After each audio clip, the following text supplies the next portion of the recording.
But most of the wheat in the world is not food grade, it's feed grade, number 2. So it competes against corn. So that's what we're looking here, that I think there's going to be, the wheat market may be making a much bigger move than most people think. Possible double bottom, forming right here. So it was up good Monday. So it beans, corn, everything was up Monday. Yesterday it sold them off towards the close. So that shows to me that they're trying, the rumors that are starting to fly are going to have an effect on the markets once they get going. But they haven't got going yet, and we're not quite ready to go. And one other thing about wheat, corn, and beans. Ever hear of the February swoon? That's when you farmers all have to sell a lot of grain in order to pay your bills, like land rent, land payments, fertilizer, and so on. And a lot of those are due March 1st. So many times towards the end of the month, February, you see the prices drop because a lot of sales are taking place. This year I've been looking for this swoon to last into March. 2 reasons. Number 1, and this is to your advantage. A lot of the banks don't know just what to do with you yet. In other words, there's a lot of us up in my area that still got crop out in the field. And that's the other reason why nobody really knows what to do. Hopefully we'll be able to get that stuff out in March. But I don't think it's going to be pretty questionable. So this means that if February swoon takes place, it could go clear into March before this is over. But around March 20th, that's when the cycles change. I will go through these others kind of quickly. I'll point out a couple things as we go. Cotton. Why do I bother to show cotton?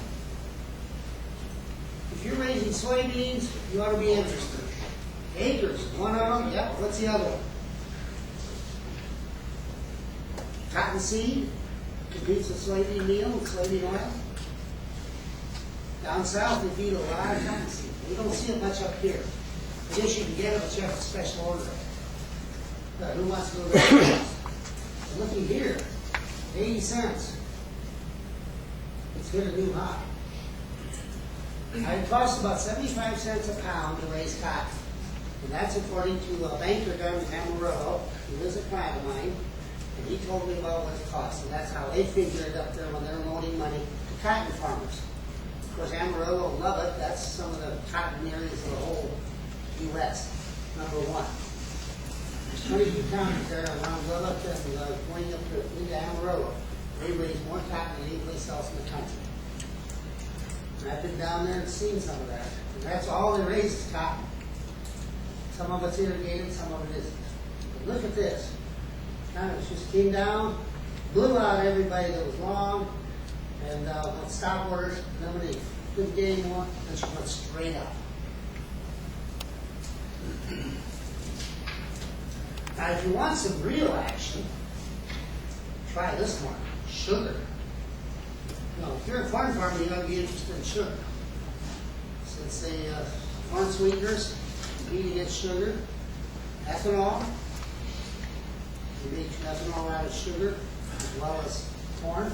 Brazil, all their ethanol comes out of sugar. But notice that we got up here.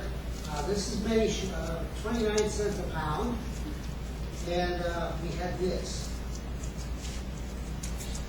So I don't know if we didn't go over to the farm. But this, usually, this part here, down in here, down in here, and up here, and then go up here, to about the equal length. So I figured by 30 cents a pound, sugar would be over with. Well, the May futures didn't even get that out, but March did. Now what's it doing? Oh man, it just crashed Monday. Down about 2 cents a pound. Is this the end of sugar? No. What's going on is there's a lot of demand out there, no supply. There's no supply, so that means that we're going to be seeing sugar make another move. they go? Well, the 1980 high was 44 cents a pound. This is a wild market when you get into it. I've made some money on it, and I've lost some money. So anybody that's played this market, that's going to be their story. Now, so that means down here is probably where we're going to be going. Down and through here. We're just about there already.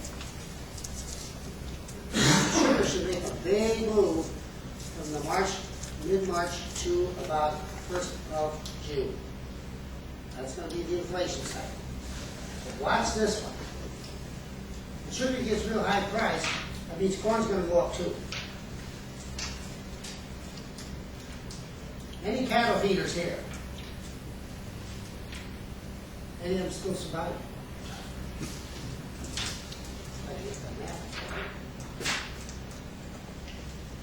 Well, cattle have made a nice little move.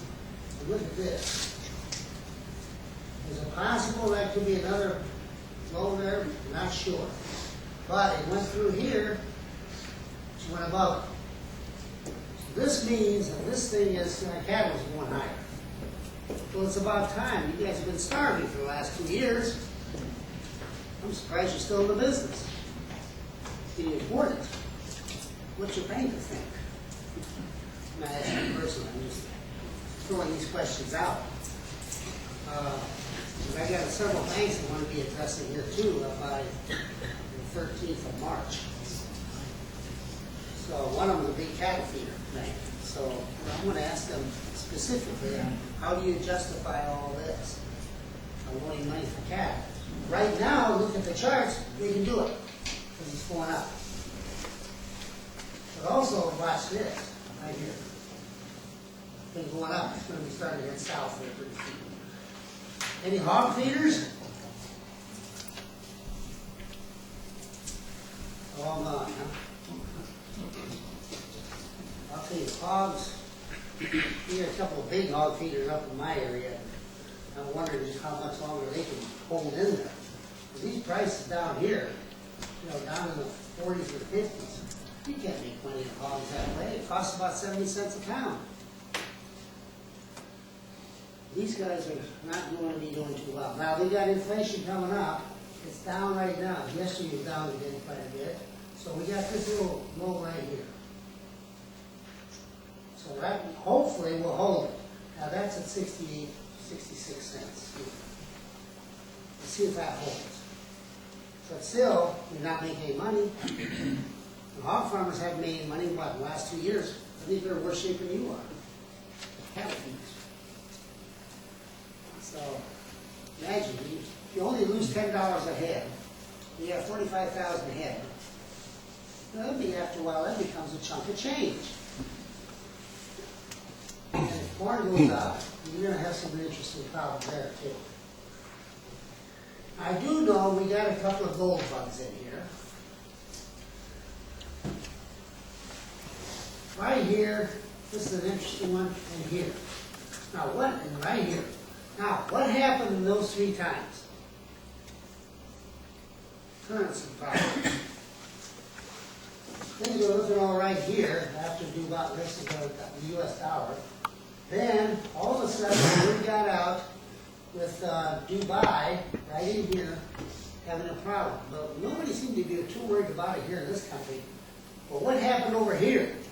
This is in around the early December. Who was going broke? Greece. Greece. Now, we're talking about some heavier duty lumber here. This particular country like Greece goes broke because they're in the European Union, and they've been spending for 10 years. Now it's come out that Goldman Sachs has been covering up their debts, and they're doing flagrant spending, and I don't know what's going to happen there, but that's going to be interesting. So then when it came out that, okay, Germany or somebody's going to help cover their debts,